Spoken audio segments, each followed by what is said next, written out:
Pace bene, masih di mea culpa.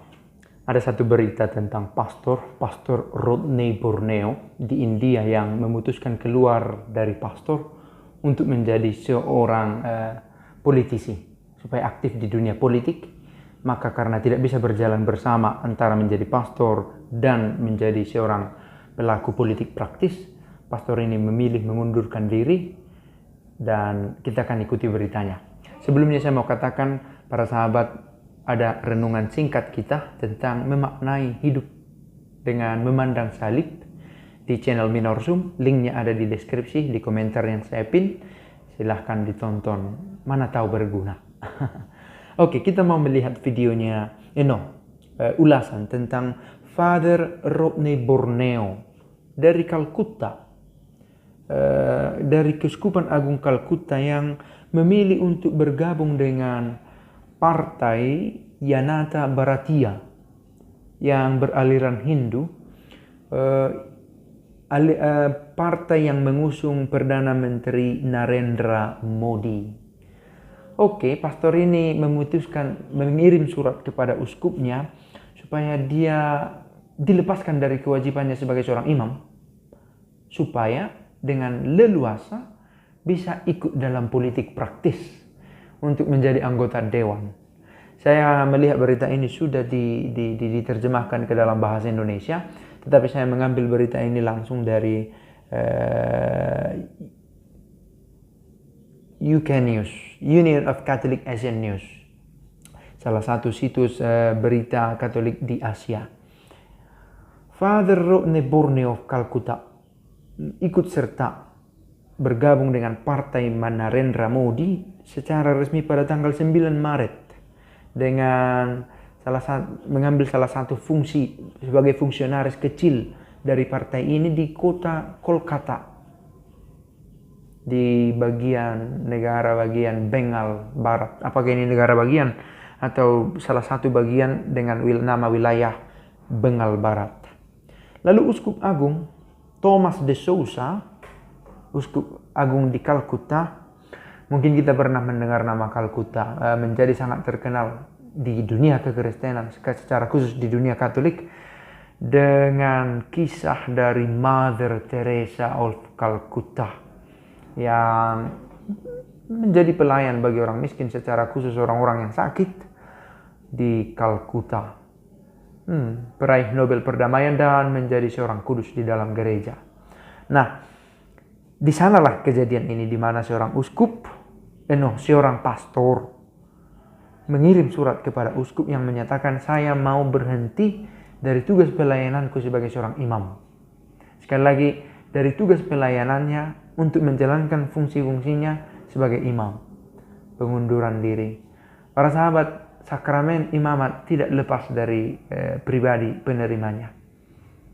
Bersifat seperti materai, baptis, krisma, ekaristi, dengan pengurapan itu. Itu menunjukkan bahwa kepenuhan dirinya dipengaruhi oleh sakramen itu. Maka sekalipun dia keluar dari tugas imamatnya, bagaimanapun dia dalam dirinya ada sakramen imamat yang sudah pernah diterimanya.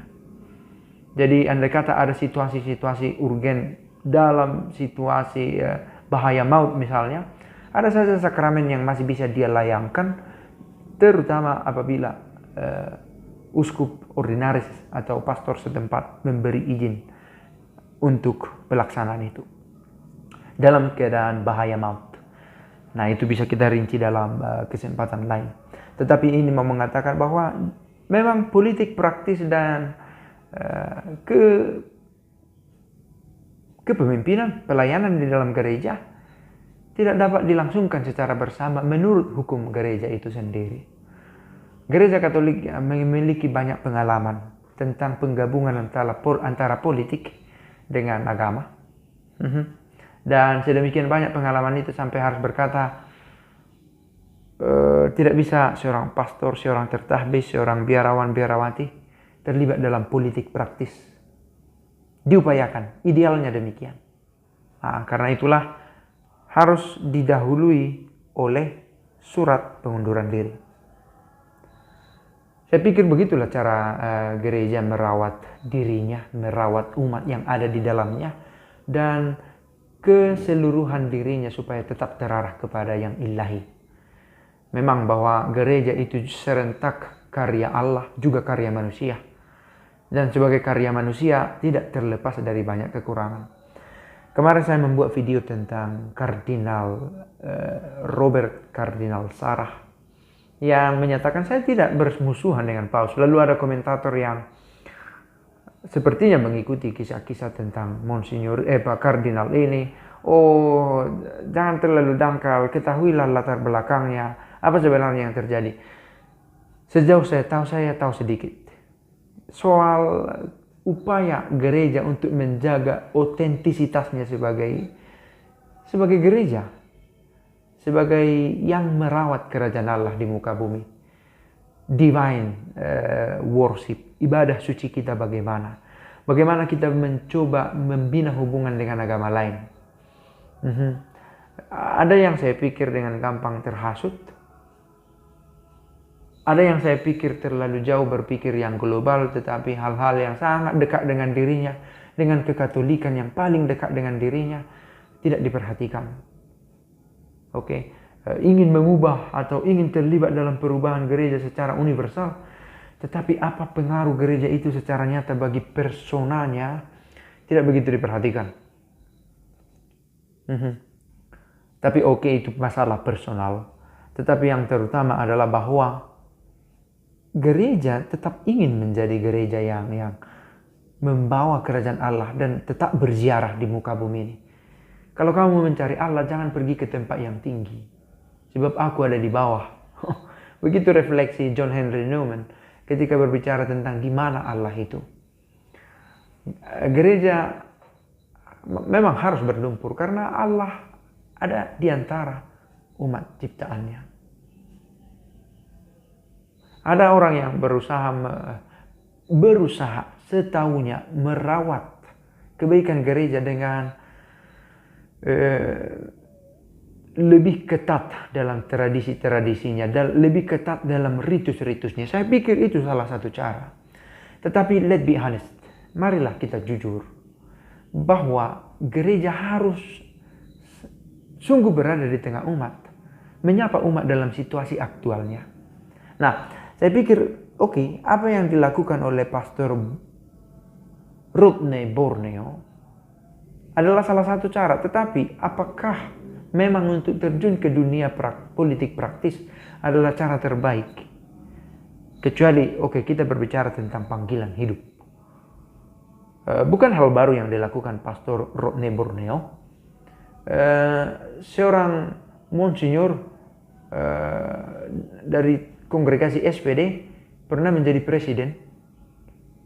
presiden dan meninggalkan perannya sebagai uskup dan sebagai imam di dalam gereja untuk menjalankan peran itu.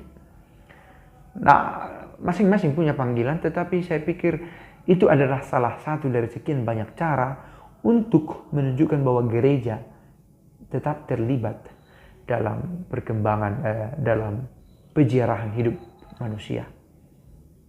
Nah, apa yang dilakukan oleh Robert Kardinal Sarah juga adalah salah satu cara, tetapi bukan satu-satunya cara untuk menyatakan bahwa gereja itu harus tetap berziarah.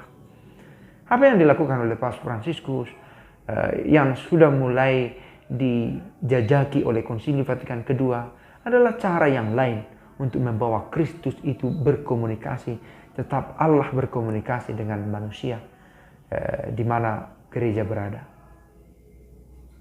Semoga apa yang diperjuangkan oleh Pastor Rodney Borneo, yang diperjuangkan oleh Robert Kardinal Sarah, Paus Fransiskus sendiri, kita semua umat beriman semakin menunjukkan wajah Kristus di tengah dunia. Pace e bene.